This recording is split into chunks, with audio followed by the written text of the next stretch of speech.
10:24 in the morning, June 4, 1942. Aboard the aircraft carrier Akagi, the first Zero fighter gathered speed on the flight deck. Admiral Chuichi Nagumo's strike force was finally ready.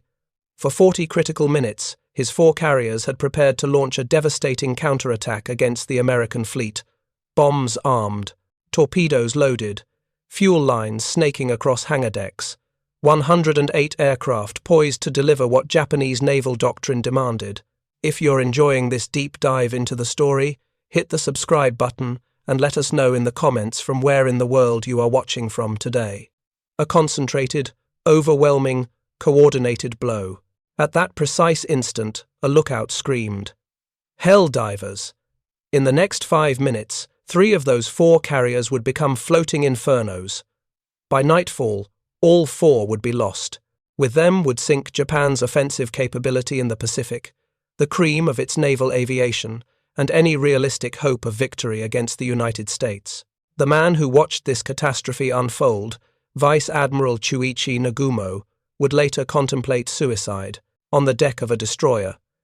His chief of staff, Rear Admiral Ryunosuke Kusaka, would physically restrain him. When Nagumo spoke of Midway to his sons 2 years later, he would weep. But did any Japanese admiral call this defeat divine punishment? The historical record provides no such quote. What it does reveal is something far more profound: the transformation of absolute confidence into absolute despair. The moment when the most powerful naval strike force ever assembled realized it had been outmaneuvered by an enemy it had underestimated, and the 5 minutes that changed the course of the Second World War. If you're enjoying this deep dive into the story, hit the subscribe button and let us know in the comments from where in the world you are watching from today. To understand how 5 minutes could doom an empire, one must first understand what Japan had achieved in the 6 months since December 7, 1941. The attack on Pearl Harbor had been Nagumo's operation. 6 carriers, 423 aircraft, 2 waves of destruction that sank or damaged 8 battleships, 3 cruisers, 3 destroyers, and destroyed 188 aircraft. American casualties exceeded 3,000. Japanese losses numbered 29 aircraft and fewer than 100 men.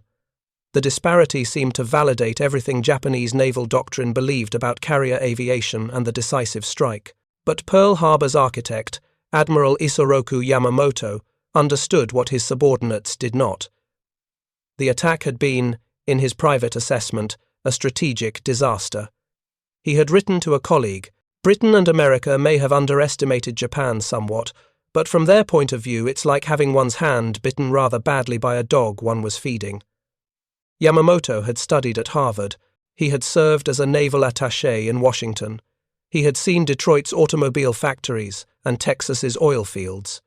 He knew America's industrial capacity exceeded Japan's by a factor that made prolonged war unwinnable.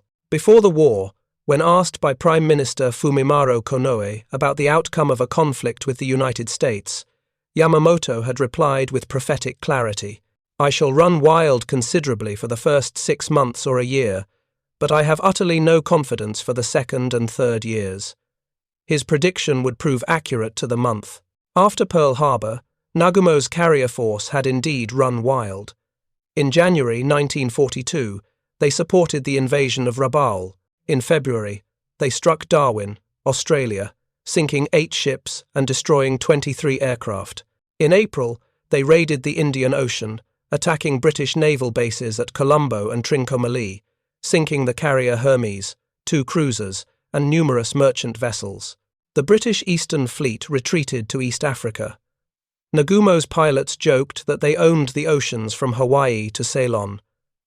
This string of victories created what Japanese officers themselves later termed victory disease, a dangerous overconfidence.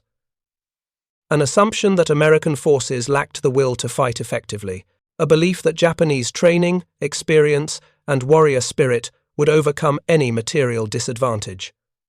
On April 18, 1942, that confidence received its first shock, 16 B-25.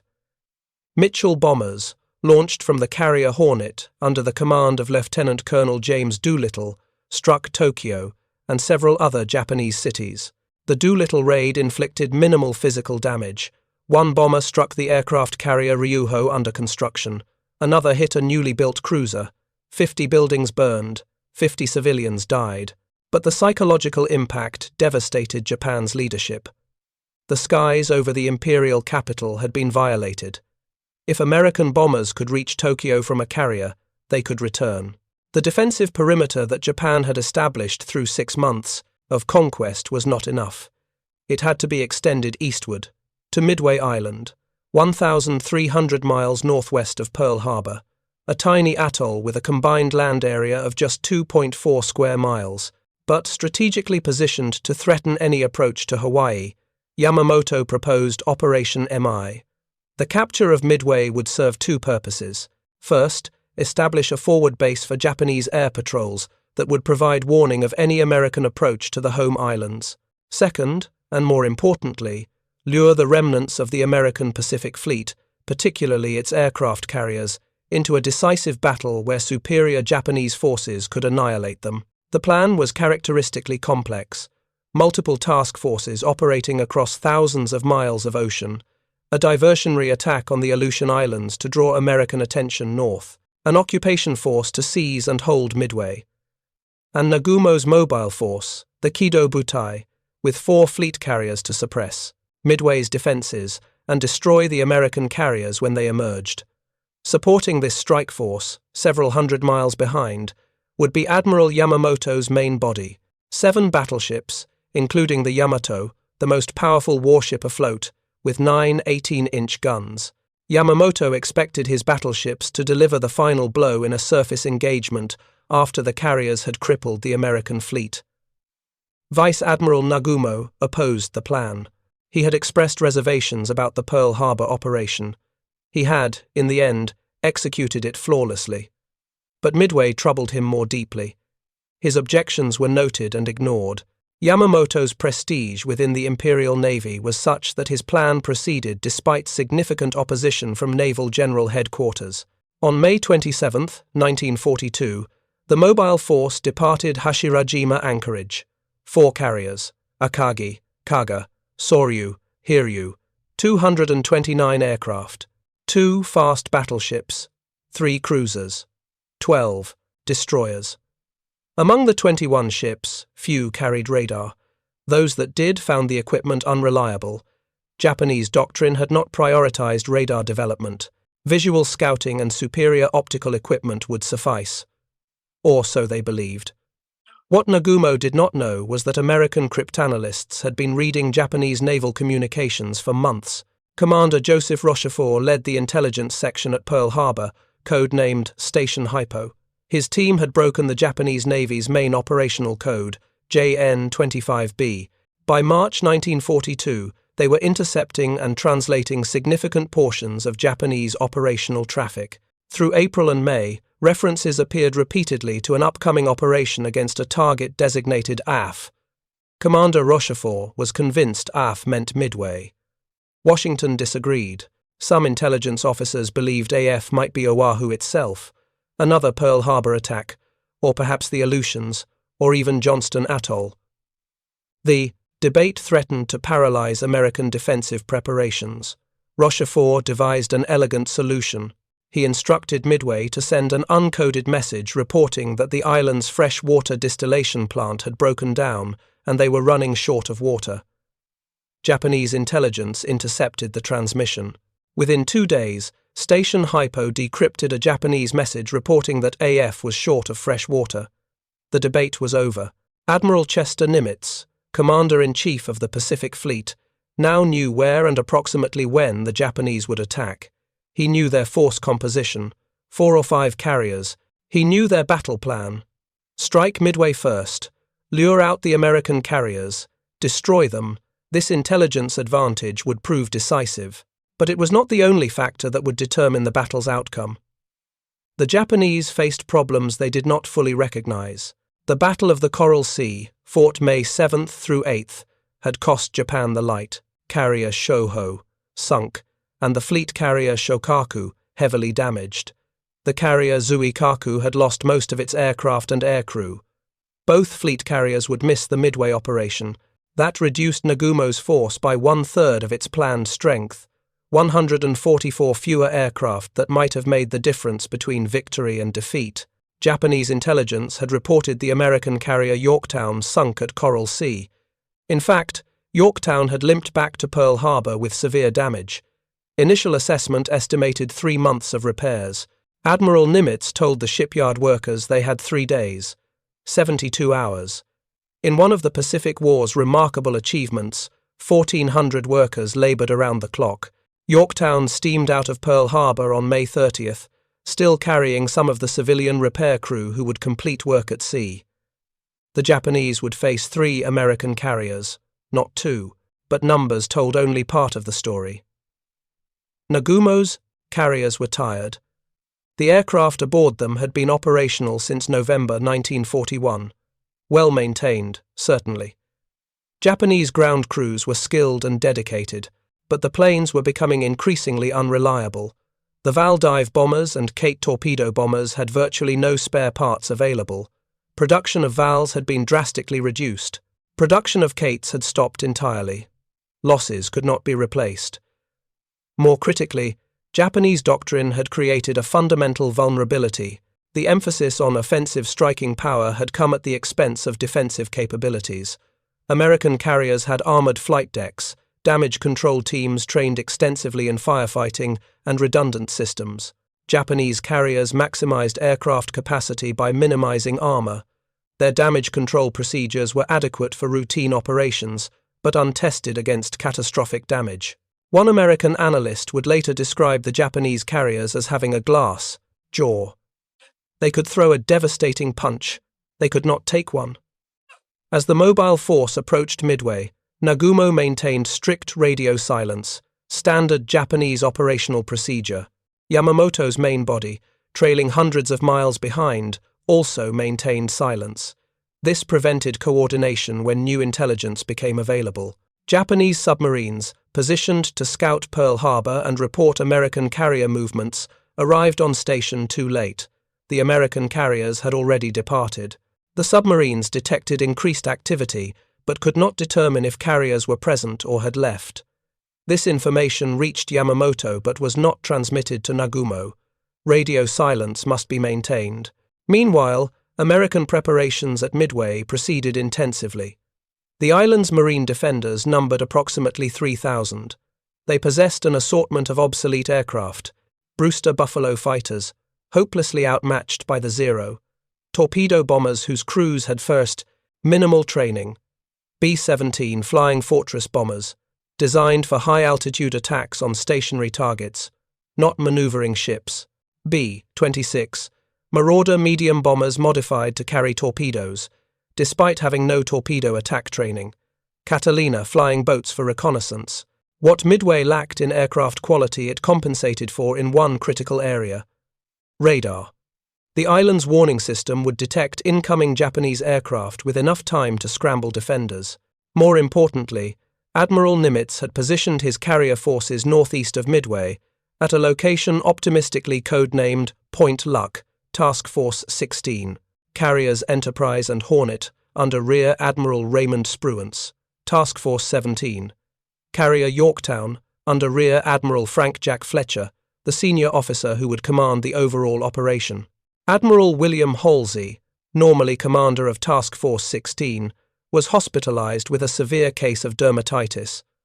Before entering treatment, Halsey had recommended Spruance as his replacement. The choice would prove inspired. Spruance possessed a calculating, methodical mind. He would make the critical decisions at precisely the right moments. The American force totaled 3 carriers, 8 cruisers, 18 destroyers, 233 carrier aircraft. Midway's 115 land-based aircraft, 19 submarines positioned around the island. Against Nagumo's 4 carriers and their escorts, the numbers were roughly equal, but the Americans possessed 2 decisive advantages: intelligence and position. On June 3, 1942, a Catalina flying boat spotted the Japanese occupation force approaching from the southwest. B-17 bombers attacked but scored no hits. That night, 4 Catalinas conducted the first nighttime torpedo attack by patrol planes, claiming hits but achieving no verified damage. These attacks confirmed to the Americans that the battle had begun. To Nagumo, they confirmed only that Midway maintained air patrols, as expected. He had no indication that American carriers were in the area. June 4th dawned clear with excellent visibility. Clouds gathered at about 10,000 feet, but with occasional breaks. Good flying weather. At 4:30 in the morning, 7 reconnaissance aircraft launched from Nagumo's cruisers and battleships to search to the east and south. The search pattern had critical gaps. 1 scout plane, from the cruiser Tone, launched 30 minutes late due to catapult problems. That 30-minute delay would have catastrophic consequences. At 4:45, Nagumo launched the first strike against Midway. 108 aircraft, 36 Val dive bombers, 36 Kate-level bombers, 36 Zero fighters as escort. Lieutenant Chuichi Tomonaga led the attack. This left 121 aircraft aboard the 4 carriers, 93 strike aircraft, held in reserve for anti-ship operations as Yamamoto had ordered. 28 fighters for combat air patrol over the fleet. The reserve strike aircraft were armed with torpedoes and armor-piercing bombs, weapons designed to sink ships. If American carriers appeared, these aircraft would deliver the decisive blow. Japanese doctrine emphasized the coordinated attack, all strike aircraft launching together, torpedo bombers attacking from multiple angles to force the target into a turn that would expose it to dive bombers. Fighters suppressing defensive fire. A precisely choreographed assault designed to overwhelm any defense. But that required time. Time to bring aircraft up from the hangar, time to arrange them on the deck, time to warm engines, time to launch. Approximately 1 hour from the order to the last plane clearing the deck. At 6:16, Nagumo's force began receiving attacks from Midway-based aircraft. 6 Avenger torpedo bombers attacked. Zeros and anti-aircraft fire destroyed 5. 1. Torpedo launched. No hits. 7 Wildcat fighters followed, attacking Hiryu. They were overwhelmed. Only 2 survived. 16 dive bombers next, splitting their attacks among the carriers. No hits. 15 B-17 bombers attacked from high altitude. No hits. Their ordnance, visible to the ships below as they fell, could be easily evaded. These attacks inflicted no damage, but they created a problem Nagumo had not anticipated. Continuous attack meant continuous maneuvering. The carriers had to maintain high speed, turning constantly to present difficult targets. Fighter direction officers scrambled to vector combat air patrol Zeros to intercept each wave. The sky above the carriers filled with friendly fighters, engaging attackers. Under these conditions, spotting a deck strike, bringing aircraft up, arranging them, and launching became nearly impossible. At 7 o'clock, Lieutenant Tomonaga radioed from the Midway strike force. A second attack would be necessary. Midway's defenses remained operational. Its aircraft had taken off and were now searching for the Japanese fleet. Nagumo faced the dilemma he had foreseen in planning exercises. His reserve aircraft were armed for anti-ship operations. If he committed them to a second Midway strike, he would need to rearm them, replace torpedoes with high-explosive bombs suitable for land targets, replace armor-piercing bombs with fragmentation bombs. This would take time during which the aircraft would be vulnerable on deck or in the hangars. But no American carriers had been reported. The scout planes had found nothing. At 7:15, Nagumo ordered the rearmament. Torpedoes were removed from Kate bombers and brought below to the magazines. Bombs were brought up. Ground crews worked rapidly. Japanese ordnance handling was efficient. The process would take approximately 90 minutes. At 7:28, the scout plane from Tone, the one that had launched 30 minutes late, sent a report. 10 ships sighted. Bearing 010, distance 240 miles. 10 ships. But what type? Battleships? Cruisers? Destroyers? Transport ships? The report did not specify. Nagumo radioed back. Ascertain ship types. At 7:45, Tone's scout replied. Enemy appears to be 5 cruisers and 5 destroyers. Nagumo resumed the rearmament. Cruisers and destroyers posed no threat to his carriers. Then, at 7:50, another message. The composition of the enemy force appears to include one carrier, potentially in range to launch an attack. The situation had changed fundamentally. Nagumo faced his most critical decision. The Midway strike aircraft were now returning. Fuel running low, they needed to land immediately or ditch in the ocean. His deck was cluttered with aircraft in the process of being rearmed. Half carried land attack weapons, half had not yet been rearmed at all. He could launch an immediate, uncoordinated strike with whatever aircraft were ready. If you find this story engaging, please take a moment to subscribe and enable notifications. It helps us continue producing in-depth content like this. Violate Japanese doctrine. Send half his force without proper escort or coordination. Or he could recover the Midway strike, refuel and rearm all aircraft properly, and launch a full coordinated attack. The doctrine-approved approach. Nagumo chose doctrine. At 8:35, he issued the order. The rearmament would be reversed. Torpedoes brought back up, armor-piercing bombs restored. But first, the Midway strike force must be recovered. The flight decks cleared of all non-essential aircraft. The returning bombers and fighters landed. Ground crews scrambled to refuel them. Below in the hangars, ordnance crews reversed course again. The bombs just brought up were taken back down. Torpedoes that had been removed were retrieved from the magazines. Pilots from the Midway strike reported heavy damage to the island but confirmed that another attack would be needed. They also reported that American aircraft from Midway were searching for the Japanese fleet. That explained the attacks Nagumo had been receiving. By 9:18, all Midway strike aircraft had been recovered. Now began the process of preparing the counterstrike. Nagumo's staff estimated they would be ready to launch by 10:30, with better efficiency, perhaps by 10 o'clock. But they needed uninterrupted time, 45 minutes when the carriers could turn into the wind and maintain straight courses for launch operations. At 9:20, that time ran out. 15 torpedo bombers from the carrier Hornet appeared, attacking from the southwest. Squadron VT-8, under Lieutenant Commander John Waldron. They had become separated from the rest of Hornet's strike group. Now they attacked alone, without fighter escort. The Zeros fell on them like wolves. Ensign George Gay watched his squadron mates die around him. One after another, the lumbering TBD Devastators were shot down or exploded in flames. Of 15 aircraft, 14 were destroyed. Only Gay survived, shot down short of the fleet but alive in the water. He would spend the next 30 hours floating in the ocean, witnessing the battle from a front row seat. The attack achieved nothing. No torpedoes hit, but it drew the combat air patrol down to wave-top level. 10 minutes later, 14 torpedo bombers from Enterprise, Squadron VT-6 under Lieutenant Commander Eugene Lindsay, attacked from the east, again without fighter escort.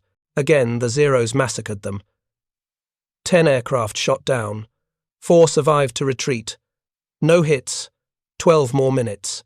12 torpedo bombers from Yorktown, Squadron VT-3, under Lieutenant Commander Lance Massey, attacked from the northeast. Again without fighters. Again the Zeros tore through them. 7 aircraft destroyed. 5 escaped. No hits. Of 41 American torpedo bombers that attacked Nagumo's carriers between 9:20 and 10:20, 32 were shot down.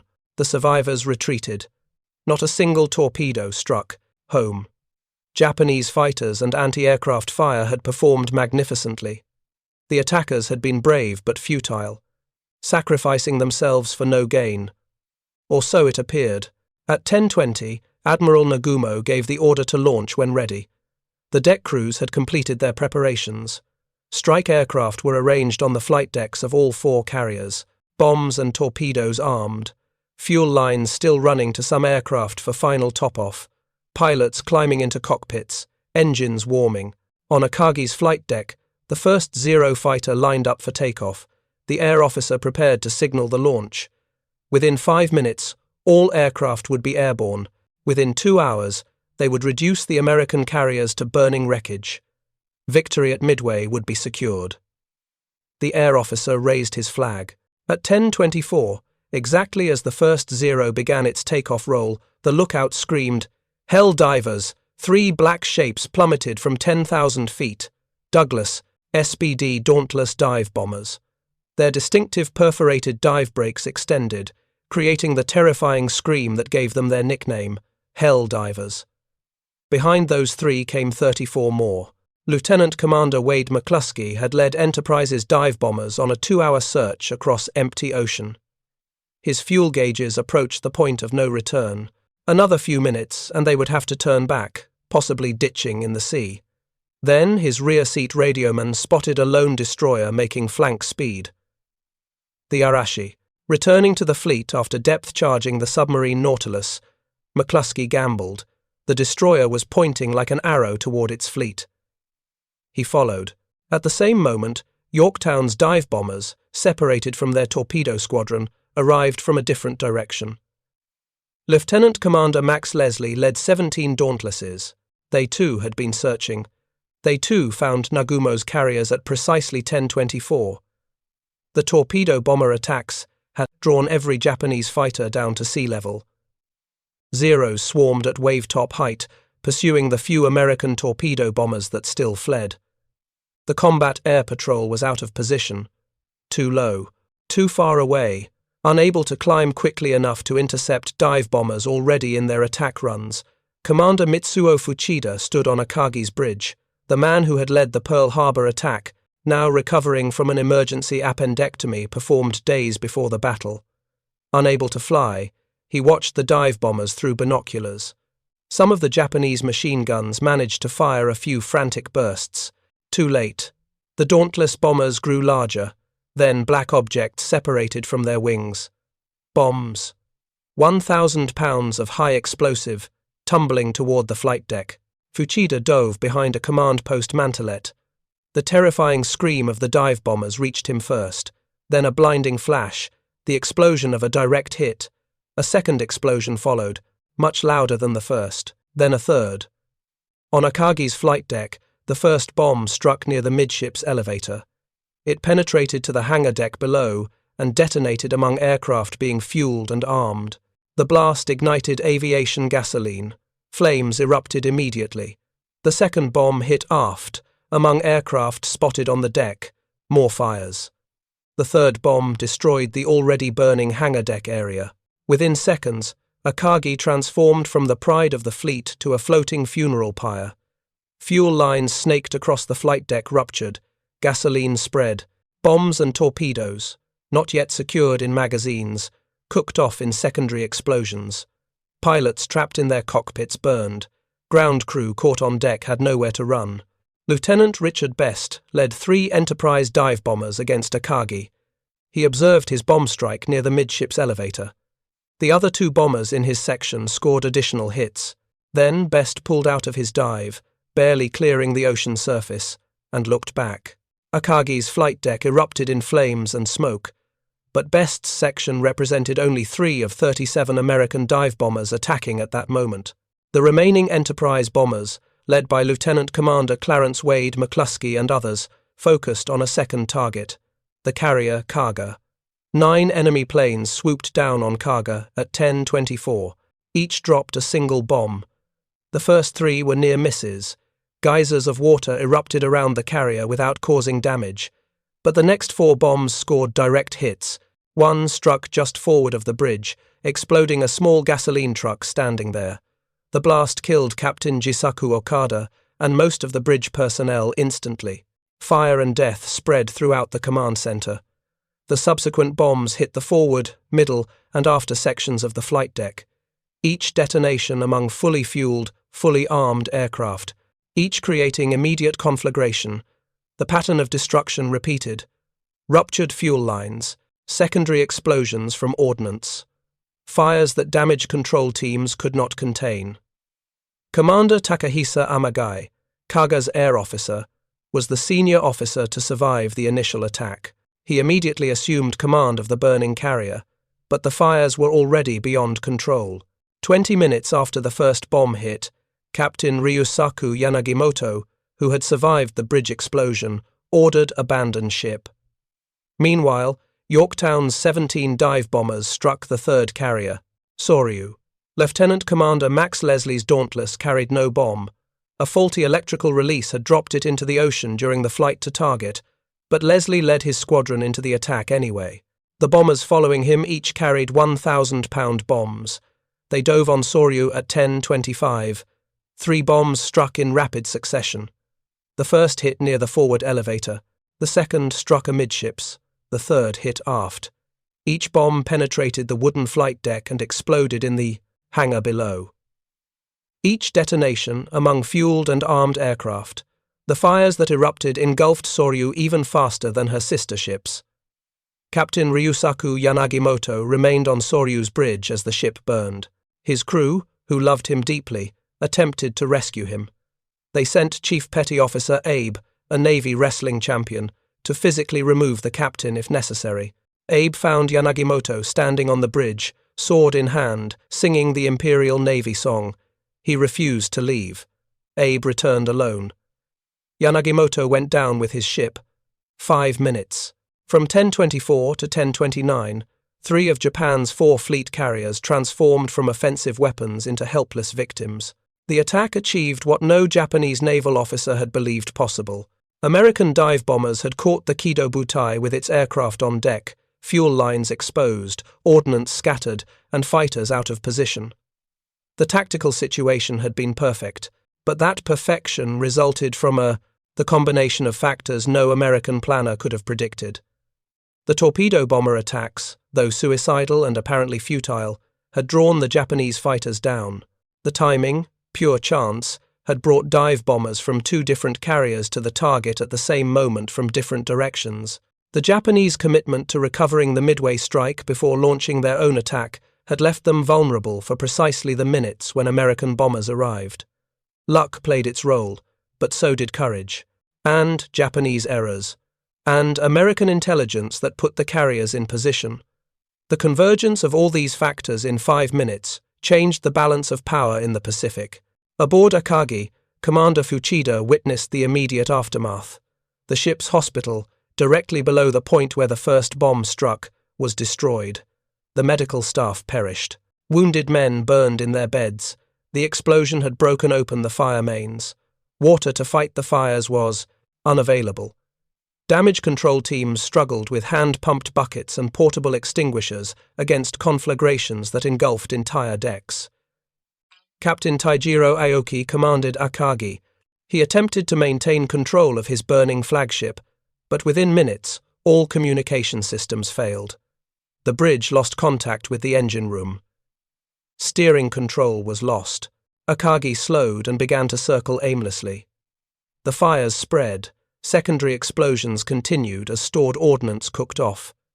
Admiral Nagumo stood on Akagi's bridge, watching 3 of his 4 carriers burn. His flagship, his command, his responsibility. The strike force he had led from victory to victory across 6 months now lay in ruins.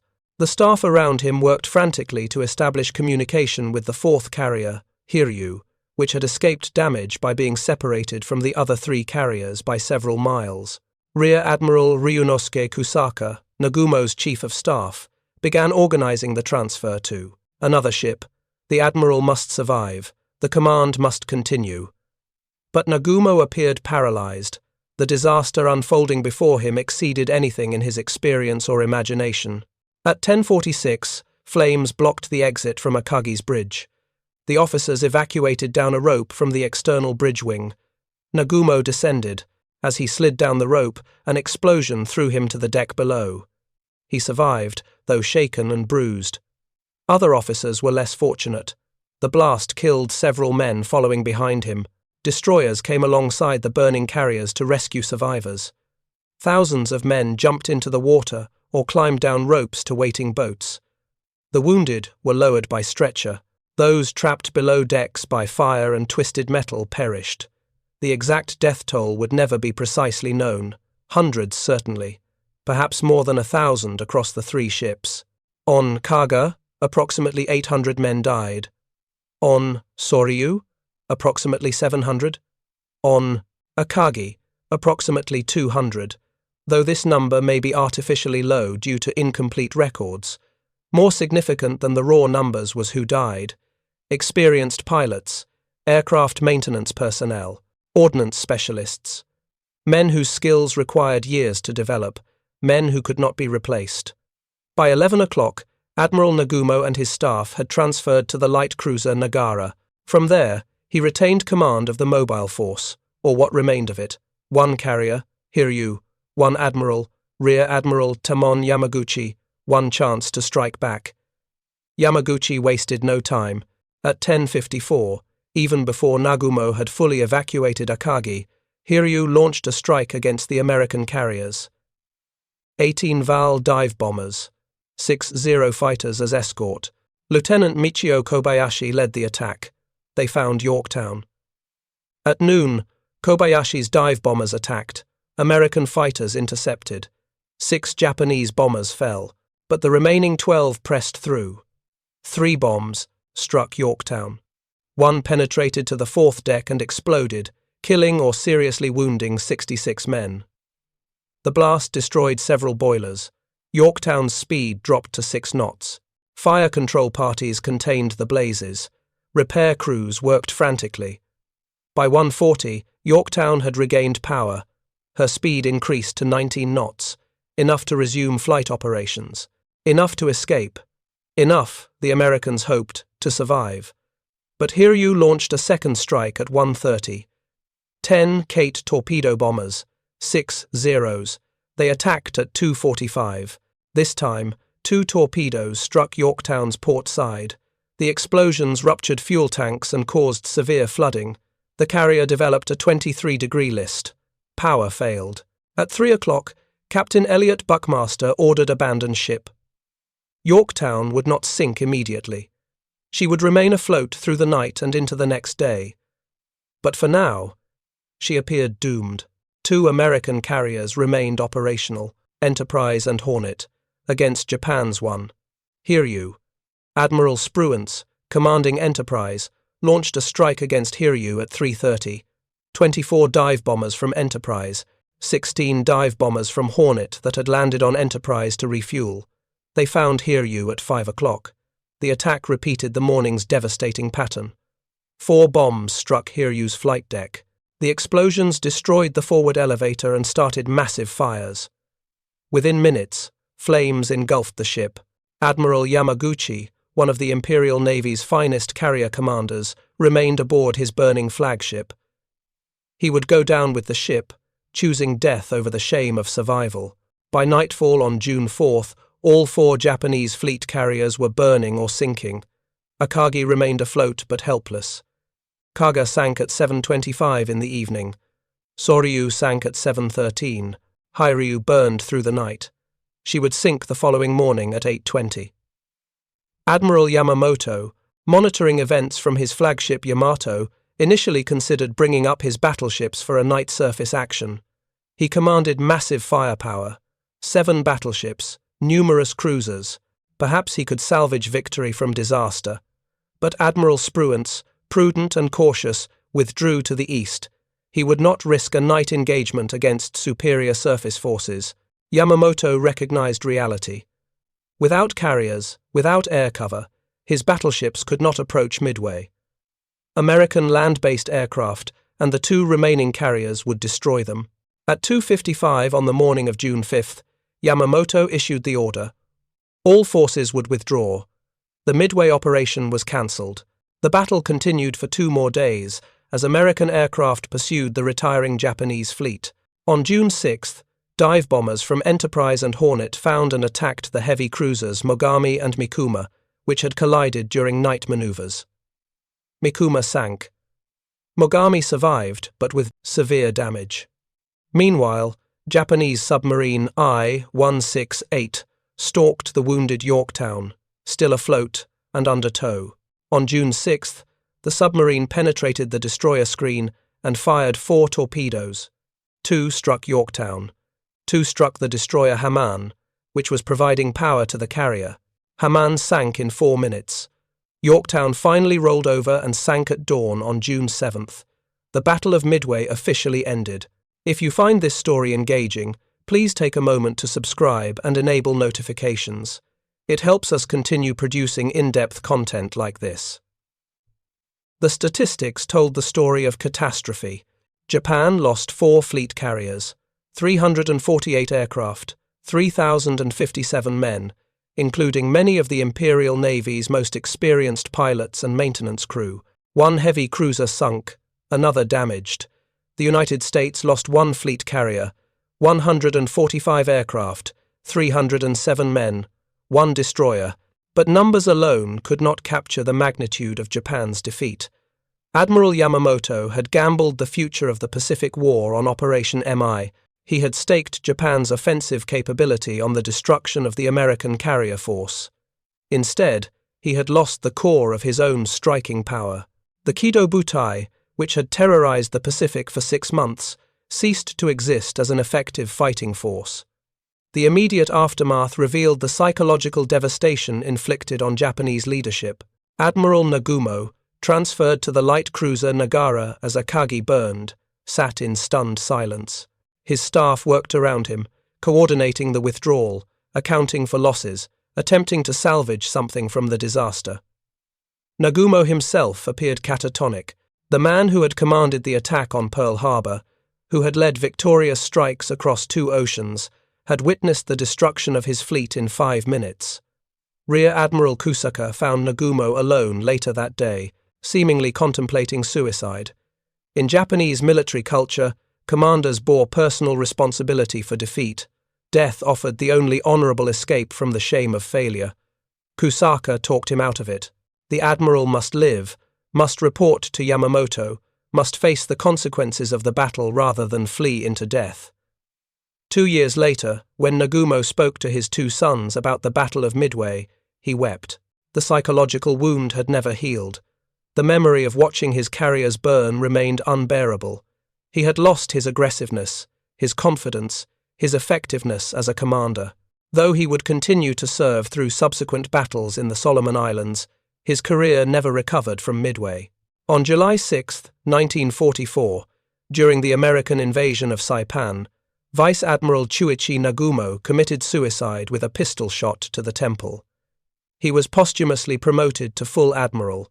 His remains were discovered by American Marines in a cave on Saipan. The man who had led the attack on Pearl Harbor died by his own hand, unable to escape the shadow of Midway. Admiral Yamamoto bore the defeat differently. He took full responsibility. He told his staff, "Never tell anyone outside my staff that the submarine force and the 1st Air Fleet were responsible for the failure at Midway. The failure at Midway was mine." He remained as Commander-in-Chief of the combined fleet, retained partly to avoid diminishing morale by removing the Navy's most prestigious officer, but he had lost face. His bold gamble had failed catastrophically. The Naval General Staff, which had opposed the Midway operation from the beginning, now refused to approve further risky operations. Yamamoto's prediction, made before the war, had proven prophetically accurate. He had run wild for 6 months, exactly 6 months. From December 7, 1941 to June 4, 1942. The Battle of Midway occurred precisely at the moment Yamamoto had warned his confidence would expire. Now began the years he had no expectation of surviving. The years of American industrial superiority grinding down Japanese resistance. The Japanese government suppressed all news of the Midway disaster. Newspapers reported a great victory.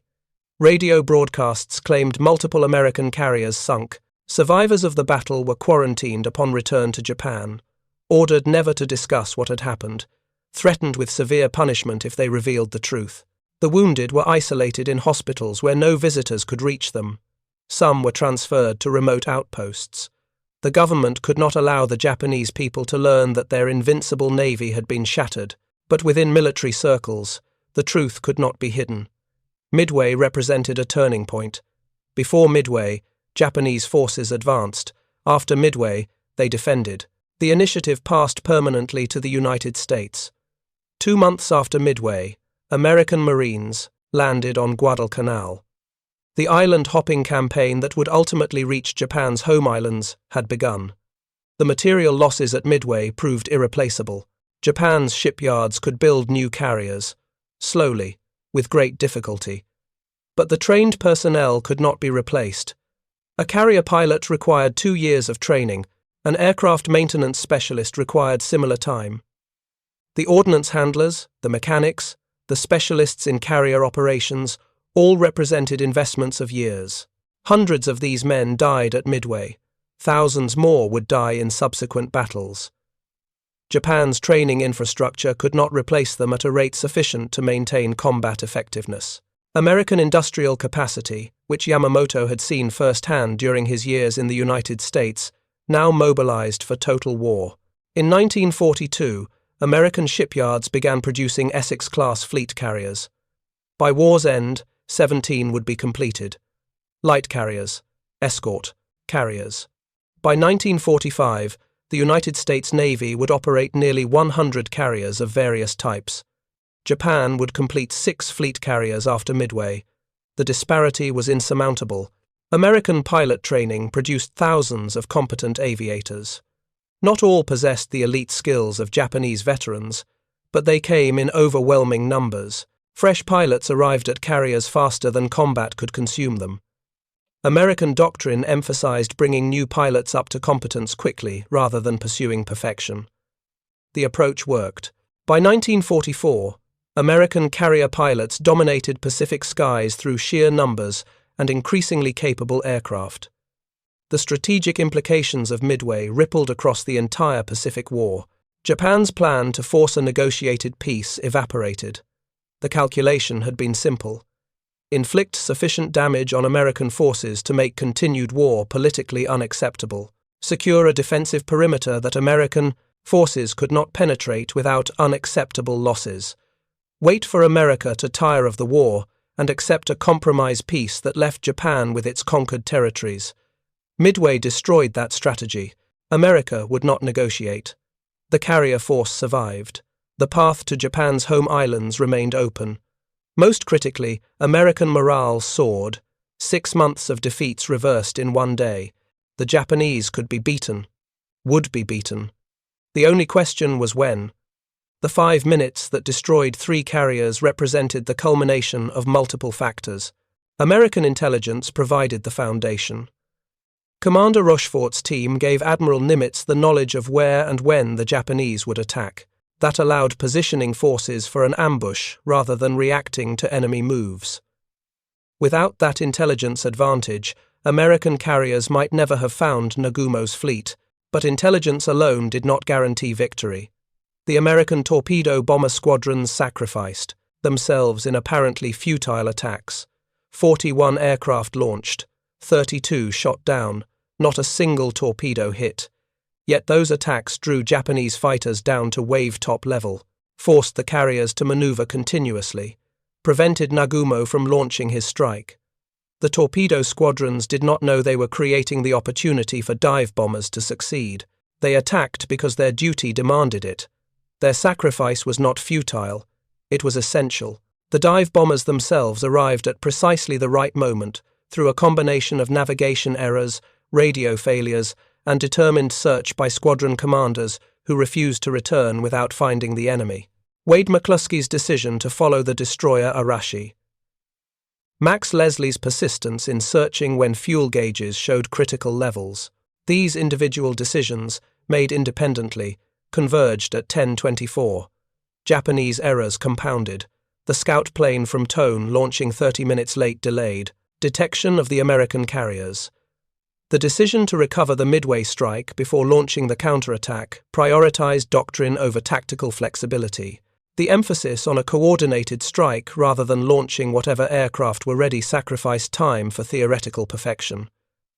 Nagumo made reasonable decisions based on available information and Japanese naval doctrine, but those decisions, in context, proved fatal.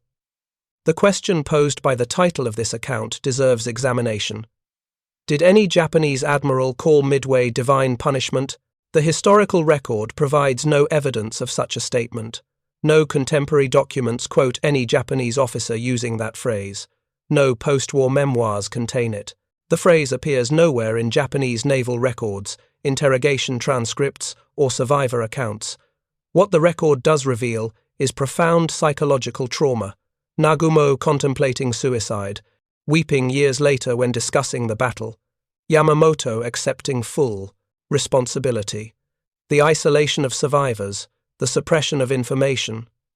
These responses suggest officers who internalized defeat as personal failure rather than viewing it as divine judgment. Yet one might understand why such a phrase, even if never spoken, resonates with the battle's character. The reversal of fortune was so sudden, so complete, so unexpected, that it possessed an almost supernatural quality. The greatest carrier fleet ever assembled, having dominated 2 oceans for 6 months, destroyed in 5 minutes. The timing of the American dive bombers' arrival, at precisely the moment when Japanese carriers were most vulnerable, might seem to transcend mere chance. Japanese culture, particularly military culture, emphasized concepts of fate and destiny. The samurai tradition included recognition that circumstances beyond human control determined outcomes. A warrior could perform with perfect skill and still face defeat if fate willed it. Acceptance of such outcomes with dignity rather than despair. By that measure, Midway might be understood not as punishment, but as the inevitable correction of overreach. Japan had attacked a nation with 10 times its industrial capacity, had wagered that limited early victories could compensate for long-term material inferiority, had believed that warrior spirit could overcome assembly lines and oil fields. Yamamoto had known better, had warned clearly, had been ignored by those intoxicated with early success. The 5 minutes at Midway proved Yamamoto correct, proved that American industrial power, once mobilized, could not be defeated by courage alone, proved that Japan's perimeter could not hold against an enemy that built carriers faster than they could be sunk. The battle was lost in 5 minutes, but the war was lost the day Japan attacked a nation it could not possibly defeat in a prolonged conflict. Thank you for watching. For more detailed historical breakdowns, check out the other videos on your screen now, and don't forget to subscribe. The Battle of Midway stands as one of history's most decisive naval engagements. Not because it destroyed all Japanese naval power, Japan's navy remained formidable for years afterward, not because it ended Japanese expansion immediately. Fighting continued across the Pacific for 3 more years, but because it marked the precise moment when Japan's offensive capability peaked and began its irreversible decline. Those 5 minutes, from 10:24 to 10:29 on the morning of June 4, 1942, determined the Pacific War's outcome. 3 carriers transformed from weapons to funeral pyres. The 4th followed hours later. With them sank any realistic Japanese path to victory. What followed was attrition. 3 more years of desperate defense. 3 more years of sacrificing men and ships to delay the inevitable. 3 more years marching toward an ending that became certain at Midway. Vice Admiral Nagumo watched it happen, watched his carriers burn, watched Japan's future disappear in flames and smoke. Whether he called it divine punishment or simply recognized it as catastrophic defeat matters less than understanding what was lost in those 5 minutes. Not just ships, not just aircraft, but the illusion that Japan could win a war it should never have started. The reality that courage, skill, and warrior spirit could not overcome industrial capacity, code-breaking intelligence, and the determination of a nation that would not accept defeat. The man who commanded at Pearl Harbor died by his own hand on Saipan, unable to escape the memory of watching his fleet destroyed. Perhaps that was punishment enough. Not divine, simply human. The unbearable weight of responsibility for a disaster that changed history in 5 minutes.